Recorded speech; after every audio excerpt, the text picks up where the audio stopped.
Jaga hati jangan sampai mati. Kita diminta oleh Allah Subhanahu wa Ta'ala, oleh Rasulullah SAW untuk sadar diri. Jangan-jangan selama ini ada banyak maksiat yang pernah dikerjakan, masih ada peluang untuk bertaubat. Walaupun itu sebagai dosa besar, sepanjang ajal belum tiba, cepat taubati. Dekati Allah Subhanahu wa Ta'ala. Jadi nyambung semua dari bacaan sholat subuh tadi. Saya tidak pernah janjian dengan Ustaz Amiruddin Tungimami tadi. Tidak tahu saya. Tahu-tahu yang dibaca surat itu, ayatnya itu nyambung dengan apa yang kita bahas.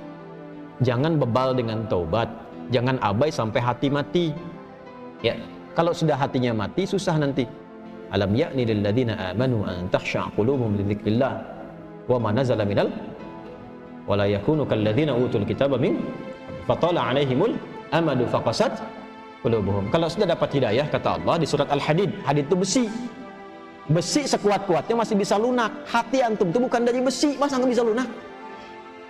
Hah? Batu itu sekeras-kerasnya masih bisa tasbih, masih bisa pecah kalau mendengar asma Allah. Makanya keluar air. Ada air terjun macam-macam dari batu itu mendengar asma Allah itu pecah itu. Keluar. Ini bab iman ya. Bab iman. Kalau mau ditelusuri pakai akal silahkan. Ya. Silahkan. Kok bisa? Karena keluar air. Siapa yang perjalankan air di situ, Joni? Kok bisa masuk ke situ? Kok bisa keluar? Nah, dibacanya pakai iman, maka turunlah ayat-ayat untuk menyentuh iman. Al-Baqarah ayat 74. Tsumma qasat qulubukum min ba'di dzalika fahiya kal hijarati aw ashaddu qaswa wa inna minal hijarati lama yashaqqu fa yakhruju minhul wa inna minha lama yatafajjaru minhul anhar. Batu aja yang keras itu kalau mendengar asma Allah bisa pecah, bahkan bisa mengeluarkan air dan bermanfaat. Antum itu batu itu ya, kalau kita lihat kerasnya luar biasa, tapi hati kita itu kan bukan dibuat dari batu. Masa batu yang keras saja masih bisa lembut mendengar asma Allah? Hati Anda yang dicipta tidak dari batu, kenapa tidak bisa tersentuh? Ada apa itu? Nah, ternyata maksiat itu bisa membuat hati keras melebihi batu. Waktunya yang paling ideal bertobat diantaranya itu 10 hari pertama bulan Dzulhijjah. Karena pada saat itu rahmat Allah diturunkan, ampun ditebarkan. Ya, kalau ada orang masih belum mampu untuk menyebut asma Allah dan beristighfar di waktu itu, kita doakan. Makanya doakan secara terbuka. Allahumma ighfir ummata Muhammad sallallahu alaihi wasallam. Allahumma arham ummata Muhammad sallallahu alaihi wasallam. Allahumma aslih ummata Muhammad sallallahu alaihi wasallam.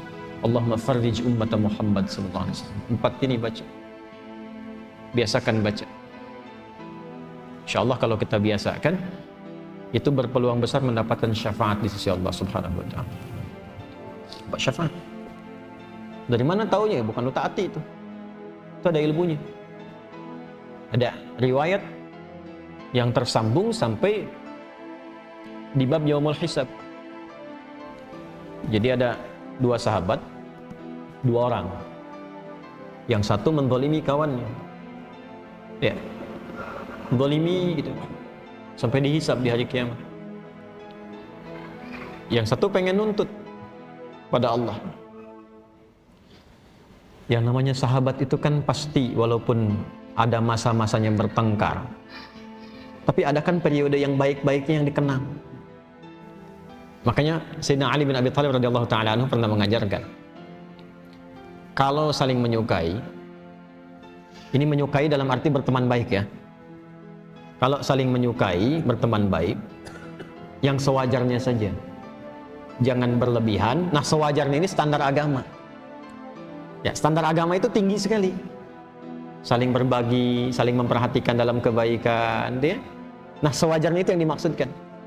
Jangan berlebihan. Khawatirnya nanti saat ada kebencian, kembalinya lama.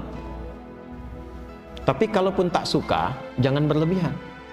Siapa tahu satu masa ada momen pertemuan yang saling mengikat, nanti kenalannya lama.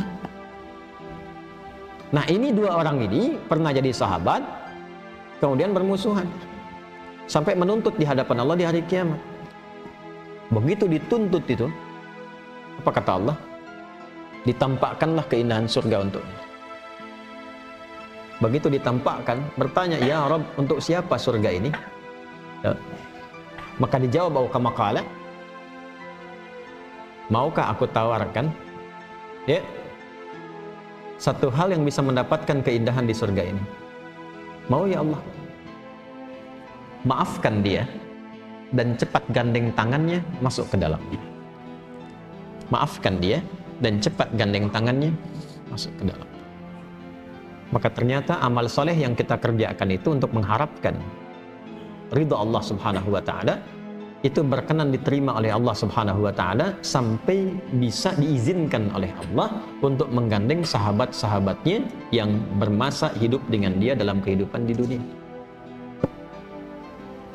Itu gambarannya.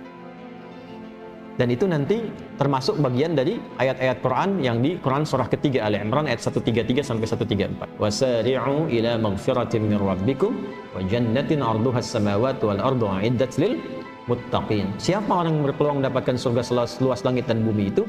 Alladzina yunfiquna fis sarra'i wal dharra wal kadhimina ghaidha wal 'afina 'anil nas wallahu yuhibbul muhsinin.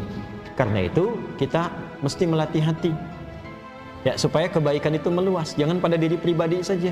Kalau mau soleh, bagus, tapi jangan kurangi kesolehan dengan banyak mencela orang, supaya banyak salah keluar juga nanti. Lebih baik kita doakan. Dan kita tidak dituntut untuk hasil dari mereka, yang penting kita ikhtiar. Nah, 4 ini tadi. Allahumma ighfir ummata Muhammad, Allahumma ighfir ummata Sayyidina Muhammad SAW, Allahumma arham ummata Sayyidina Muhammad SAW, Allahumma aslih ummata Sayyidina Muhammad SAW, Allahumma farrij umat Sayyidina Muhammad SAW. 4 ini biasakan. Ya Allah, mohon ampuni dosa-dosa umatnya Nabi Muhammad SAW. Ya Allah, mohon sayangi umatnya Nabi Muhammad SAW. Ya Allah, mohon perbaiki keburukan-keburukan atau kekurangan umatnya Nabi Muhammad SAW. Yang keempat, ya Allah, mohon bahagiakan umatnya Nabi Muhammad SAW.